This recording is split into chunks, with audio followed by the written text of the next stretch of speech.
இப்போ ஆரி ஒர்க் பண்ணாத கல்யாண வீடே கிடையாது. மதுரையில் நேதாஜி ரோட்டில் ஃபேஷன் பேலஸ் உரிமையாளர் திரு மன்சூர் அலி அகமத் ஆரி ஒர்க்கை பற்றி பேசுகிறாங்க. இப்போ மேடம், இந்த ஆரி ஒர்க் பொறுத்தவரை மதுரையிலேயே நாம தான் சிறப்பாக பெருமையாக பண்ணுறோம். நம்மளோட 40 ஒர்க்கர்ஸ் வரைக்கிருக்காங்க. பெரும்பாலும் அந்த த்ரெட்டில் போடுவாங்க. பார்த்தீங்கன்னா கீழே வந்து இந்த நரம்பு கொடுத்துருப்பாங்க. எங்கள் ரூம் பார்த்தீங்கன்னா அக்கையே அக்கா இருக்குது. அவ்வளோ டைட்டாக இருக்கும். நூலில் போகிறப்போ வந்து ஸ்பீடாக வேலை முடியும். ரொம்ப அக்யூரேட்டாக இருக்கும்.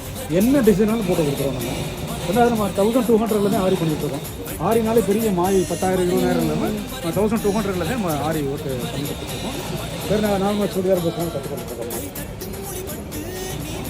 அதாவது எந்த அளவுக்குன்னு சொன்னால் கஸ்டமருக்கு நாங்கள் டேட் முடியாதுன்னு சொன்னால் அவங்களே முகூர்த்தத்தை மாற்றிக்கிறோம்னு சொல்கிற அளவுக்குலாம் எங்களுக்கு எக்ஸ்பெக்ட் கஸ்டமர்ஸ் இருக்காங்க. ஆரியில் நம்மளை அவ்வளோ மைன்யூட்டாக ஒர்க் பண்ணி கொடுத்துருக்கோம். எத்தனை வருஷமாக மேடம், இந்த ஃபீல்ட் நம்ம 25 இயர்ஸ் ஆகும். மாடியில் யூனிட் இருக்குது. 25 மிஷன்ஸ் இருக்குது. Workers 40 workers. இங்கே விலை குறைவாகவும் அதே நேரத்தில் கொஞ்சம் விரைவாகவும் வேலையை முடிச்சு கொடுக்குறாங்க. நன்றி, வணக்கம்.